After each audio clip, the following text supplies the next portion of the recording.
जिंदाबाद। ये तो हमारी कमनसीबी है कि अलग से मदरसे बनाए जाने लगे, वरना प्यारे मुस्तफा मस्जिद नबवी ही में हजरत अली जैसे अल्लामा पैदा किए। अल्लाह सुभान अल्लाह, सुभान अल्लाह, सुभान अल्लाह। हजरत उमर, हजरत उस्मान, हजरत अबू बकर, ये सब मस्जिद नबवी की पैदावार है भाई। ये भी कमनसीबी है कि 1 मिलियन नहीं, 1 मिलियन 10 लाख का होता है। जनरल नॉलेज भी नोट करें, 1 बिलियन 100 करोड़ तो कहते हैं, 3 बिलियन की मस्जिद बना ले और इमाम नाजरा खा रखे आप।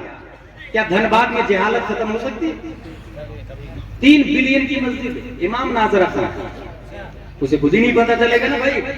वुजू किस आयत से साबित है, गुस्ल किस आयत से साबित है, नबी जिंदा है किस आयत से साबित है, अल्लाह एक है किस आयत से साबित है। वो नाजरा खा, नाजरा खा क्यों रखा आपने? मस्जिद तो 3 बिलियन 3 करोड़ की बना ली, 300 करोड़ की मस्जिद बना ली। नाजरा खा इसलिए कि यार वो हलाल और हराम की बात करते रहते हैं। अगर अच्छा मुफ्ती लेकर के आ जाए, अच्छा आलिम लेकर के आओ तो हलाल और हराम की बात करते रहते हैं, इसलिए नाजरा खा ठीक।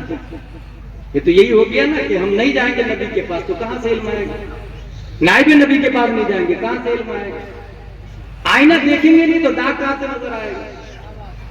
इसलिए मेरा दावा है कि 3 बिलियन नहीं 100 बिलियन की मस्जिद बना ले और इमाम नाजरा खा है तो जहालत धनबाद की नहीं खत्म होने वाली, इनकलाब नहीं आने वाला, सुलह कुल्लियत नहीं खत्म होने वाली, मिर्जाइयत और राफजियत नहीं खत्म होने वाली। और अगर मस्जिद खजूर की छत की बनी हुई हो और इमाम इमामुल अंबिया हो तो मुक्तदी अबू बकर, उमर, उस्मान, अली बन जाते हैं। इतलाक आता नूर का भी तेरे नाम की है इस्तिआरा नूर का। ये सूरज ये चांद भिखारी है। बात समझ में आ गई? जब भिखारी की रफ्तार का ये आलम है तो जिसने भीख दिया उस मालिक की रफ्तार का क्या है? एक और बात बता दूं, मैं लॉजिकली बात बताने जा रहा हूं। इस वक्त अक्ल की वजह से इंसान पुरानी थ्योरी को ओवरटेक करता है। डार्विन की थ्योरी का कोई जनाजा निकाल देता है, कोई सुकरात को काटता है, कोई टेको बराही को काटता है, कोई गलेरियो को निगल जाता है, क्योंकि साइंस का दारोमदार 4 चीजों पर: experiment, observation, inference, systematisation of inference, तजर्बा, मुशाहदा, नतीजा, हकीकत। ये वो डिपार्टमेंट। मेरे भाई,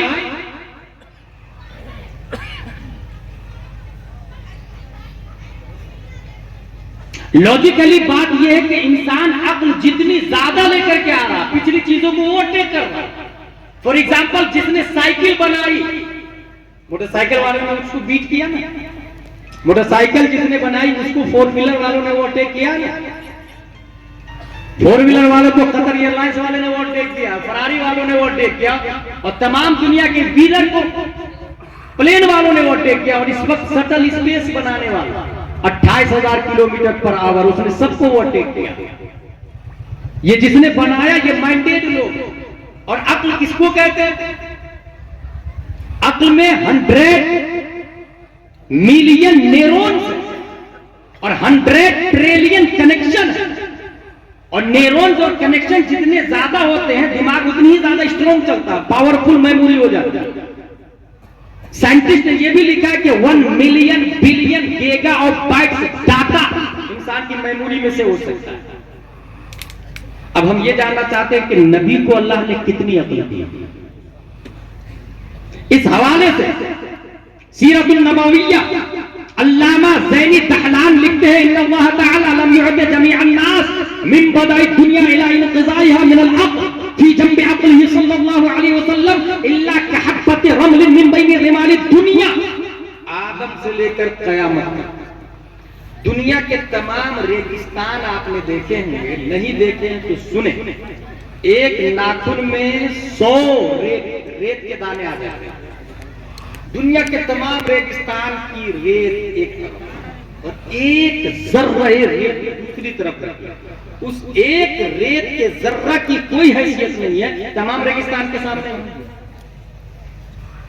सीरतुन नबविया में लिखा है कि आदम से लेकर कयामत तक तमाम साइंटिस्ट ही नहीं, तमाम उलमा, मुफ्ती, गौस, सहाबा, नबियों की अक्ल उस एक जर्रे रेत की तरह है और मुस्तफा की अक्ल रेगिस्तान की तरह।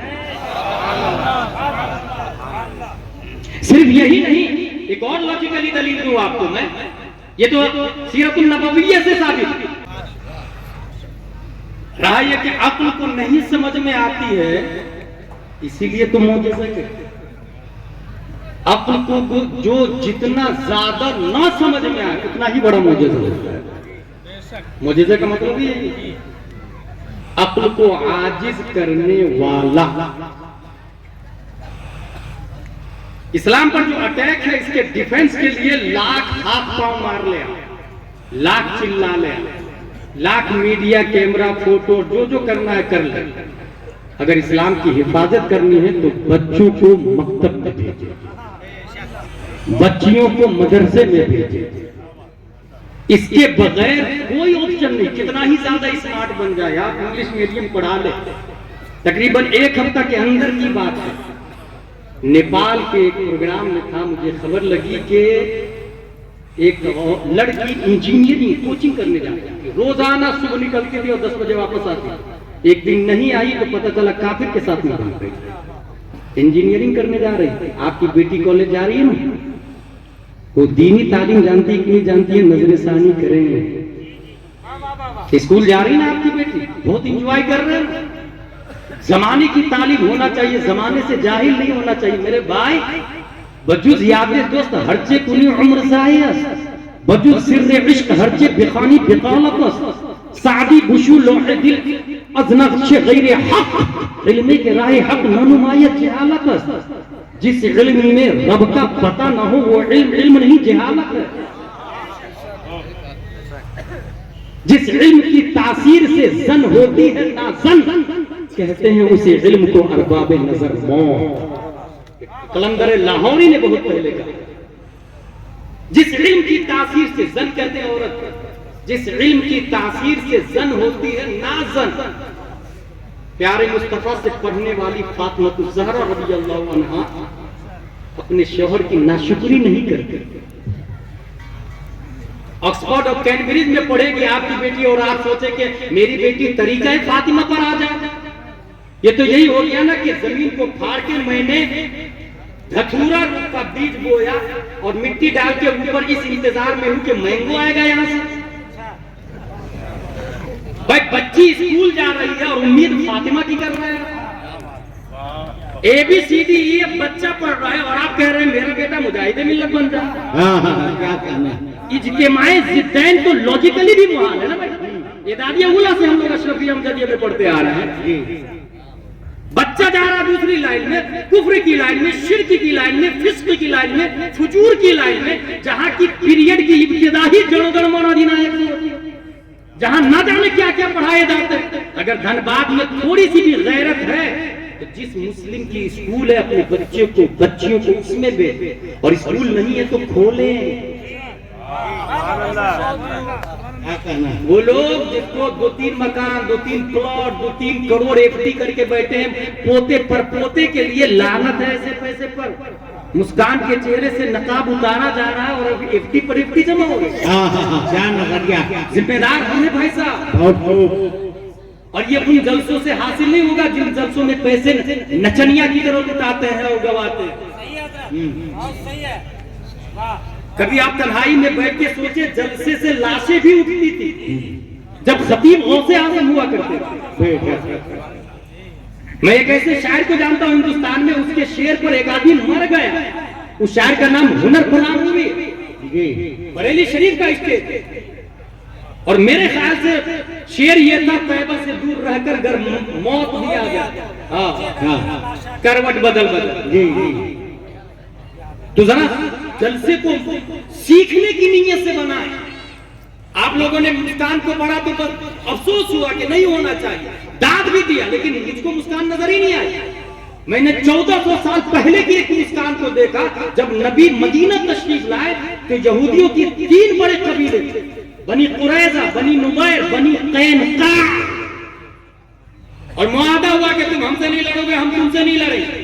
और जंगे बद्र के बाद में बनी कैनका वाले ने एक मुस्कान के बदन से कपड़े उतार दिए। पहले कहा कपड़ा उतार, साहब ये कहा नहीं उतारूंगी, कहा उतार, नहीं उतारूंगी। जबरदस्ती यहूदियों ने कपड़े उतारे। खातून चिल्लाई बचाओ बचाओ। एक साहबी रसूलुल्लाह के तलवार निकाले, उसकी गर्दन। दूसरे यहूदी लोग आगे उसको शहीद कर। मौके मारे बारिदान के प्यारे मुस्तफा पहुंचे, शर्म और आर दिलाए, बजाय शर्म और हया के डूब मरने के उन लोगों ने चैलेंज कर दिया नबी को। मोहम्मद सल्लल्लाहु अलैहि वसल्लम गलत फहमी में मत रहना, अबू जहल को मार दिए तो क्या हमको भी मार दोगे? वो मुशरिक थे, हम लोग की काफी है, हिम्मत है तो लड़के बता। ये किसने कहा था? यहूदियों ने। असहाबे रसूल ने जंग के चैलेंज को कबूल किया और जंगे बनी कैनका हमारी से वजूद में आया। जब सहाबा ने मुट्ठी भर सहाबा ने घेराव जो किया है, डर के मारे एक भी यहूदी दरवाजा खोलने को तैयार नहीं। एक दिन घर के अंदर बंद रहे, 2 दिन 3 दिन तक बंद, 1 हफ्ता 15 दिन तक किले का दरवाजा नहीं खोला होगा। तारीख और सीरत की किताब में यह बात लिखी है। 15 दिन तक। 15 दिन के बाद ऊपर जाके खड़े हो गए, हम हार गए, अब नहीं लड़ेंगे। दरवाजा खोला, हुजूर सल्लल्लाहु अलैहि वसल्लम ने कहा तुम लोग बहुत बदअहदी करते हो, मदीना खाली करो। मदीना खाली किया तो वो भाग के यहूदी कहां है पता है? शाम। शाम में 3 मुल्क, उर्दू, फिलिस्तीन, लिबनान, उसको इंग्लिश में सीरिया भी कहते हैं। फिलिस्तीन में धीरे से कब्जा किया, कब्जा करते करते करते जबरन इजराइल बना।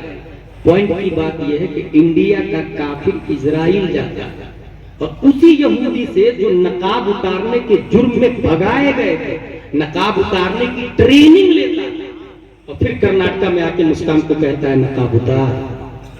ये कनेक्टिविटी है भाई साहब। और हमारी नॉर्मल है, वॉचमैन बोलता है यू कांट इंटरफियर इन नकाब। चैनल पे दिखाया गया तुम नकाब पहन के अंदर नहीं घुस सकती। तो उस औरत ने नकाब उतारा और बगैर नकाब के अंदर गई। ये क्यों हुआ ऐसा? क्योंकि जो मुस्लिम दौलत वाले हैं उसकी गैरत मर चुकी। वरना अगर गैरत जिंदा होती तो उस खातून से ये कहते कि इस स्कूल के गेट पर जूती का हार डाल, बच्ची को बाहर निकाल, अपनी स्कूल खोल, अपना कॉलेज बना, अपना सिस्टम, अपना हॉस्पिटल, अपना मेडिकल निजाम, अपना जजगी हॉस्पिटल। और जब अपनी स्कूल अपना कॉलेज होगा तो सिलेबस हमारा होगा, यूनिफॉर्म हमारा होगा। सिलेबस में जहां CBSE होगा वहीं साथ में बहार शरीयत भी दाखिल करेंगे, कंजुल ईमान भी दाखिल करेंगे, फतावा रफिया भी दाखिल करेंगे। और बात यूनिफॉर्म की आएगी तो लड़कों का यूनिफॉर्म कुर्ता पाजामा टोपी होगा, तो लड़कियों का यूनिफॉर्म नकाबे फातिमा तो ज़हरा होगा। मुस्तफा देख कर क्या और आने के बाद फरमाया अस्सलातु मिअराजुल मोमिनीन। आपके लिए भी मेराज लेकर के आए, हमारे लिए भी मेराज लेकर के आए। एक मोमिन सजदे में जाता है और गुंबद खजरा से आवाज आती है अस्सलातु मिअराजुल मोमिनीन। यकीनन आप गौर करेंगे तो इस्लाम से पाकीज़ा मजहब कोई नहीं होगा। और ये स्कूल और कॉन्वेंट वाला नहीं बताएगा, ये मदरसा तेगिया अनवारुल उलूम वाला बताएगा। इसलिए मैं रिक्वेस्ट करूंगा कि अपने इस्लाम की हिफाजत आप ही को करनी है, मोदी योगी नहीं करेगा, हमें और आपको करनी है। जिसको अल्लाह ने दौलत दी है वो स्कूल कायम करे, कॉलेज कायम करे, अपना यूनिफॉर्म, अपना सिलेबस बनाए और दूसरे लोग अपने बच्चे को उसी में भेजे, इस नियत से भेजे कि कम से कम हमारे बच्चे की इब्तिदा मुस्तफा जाने रहमतुल्लाह को सलाम से हो, मुस्तफा जाने रहमतुल्लाह को सलाम। इस तरह सुन्नियत बाकी रहेगी। रब्बे करीब हम सबको कुरान शरीफ, हदीस शरीफ, फिक्र शरीफ पढ़ने, समझने, अमल करने की तौफीक अता फरमाए। वमा अलैना इल्लल बलाग। अस्सलामु अलैकुम।